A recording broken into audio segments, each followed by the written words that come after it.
I used to hate Christmas, and every single time when Christmas period come, I used to stay away from making too much fuss about it.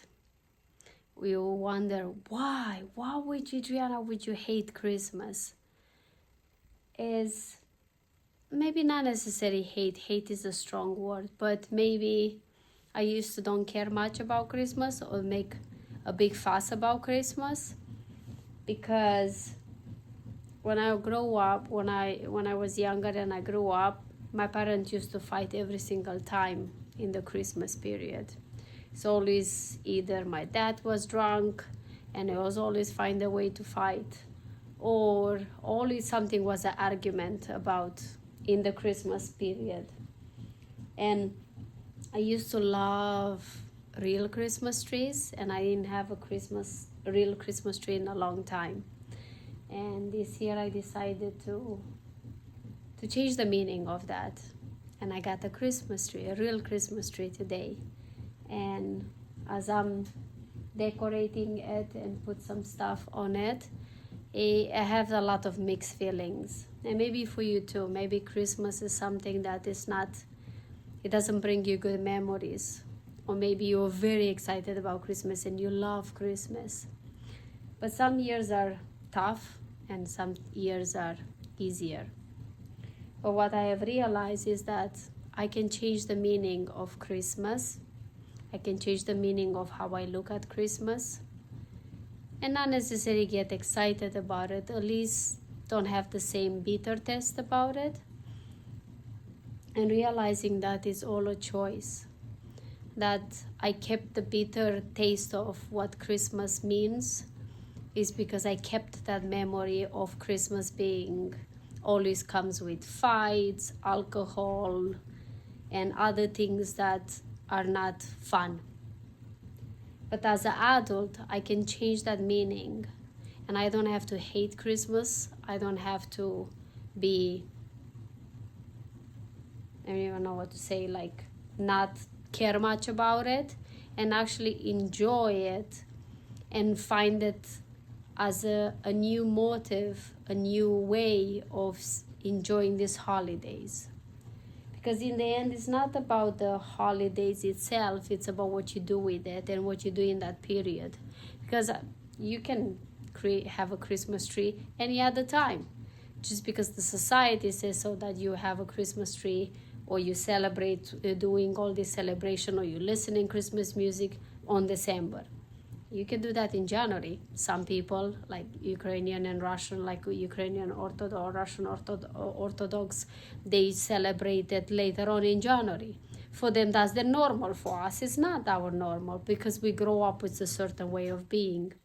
And it makes me think of the same like anything else. Just because I grow up with a different kind of Christmas and a different kind of this period with everybody's stressed, over focusing on all these things, like I need presents, I need to buy presents, stressing out about what presents to buy.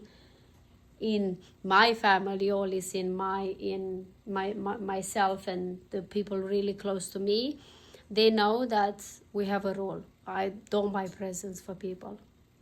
I rather create memories than presents, because presents are just material things that you stuff in there, and then half of it, I will dare to say even more than that, they end up in a box, in a shelf, in a garbage, or nobody ever look at them. I rather create memories and doing things with the money that you will spend on a present to do something together, because this is what you remember. See, I don't remember the present that my parents gave me, or my grandparents or the people around me gave me, but what I remember is the fights, the arguments, the throwing things around, then talking with each other, how I felt about it, how sad I was. That's what I remember.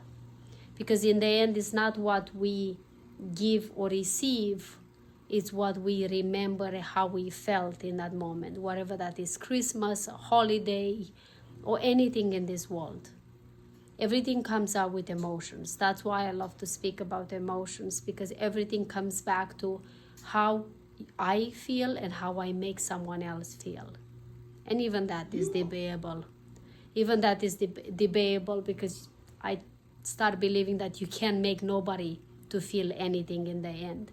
But the way you influence people and the way they feel around you. So this Christmas, as I getting and looking at this tree, I have a part of my inner child that feels excited that I have a real Christmas tree. And I love to touch it and feel it and enjoy the smell, the real smell of a Christmas tree. And slowly I'm changing the meaning of what Christmas means to me and how I want to feel from now on. So I hope this helps you. And maybe if you didn't have a good Christmas feeling, or you don't have a good memory about Christmas, to remind yourself that you can change that. You can change the way you feel. You can change the meaning of whatever that, not necessarily can be Christmas, can be anything else. You can change the meaning of a situation that you might not be happy about it now. It's always a choice. It's always a choice. So thank you so much for watching. I hope these holidays comes with a little bit more excitement. And as I'm saying, my oven, it's yelling at me because it's ready. So I put something in the oven. So thank you so much for watching. I appreciate your support, your love. I'm going to give a big shout out to Ryan, my biggest fan and my biggest supporter. I appreciate you tremendously. If you're watching this, thank you. And thank you for your beautiful music and gifts you give to the world. And thank you everyone for watching. Please subscribe if you didn't subscribe yet. And I will see you tomorrow. Until then, you know the deal. Live your life like it's truly yours. Bye-bye.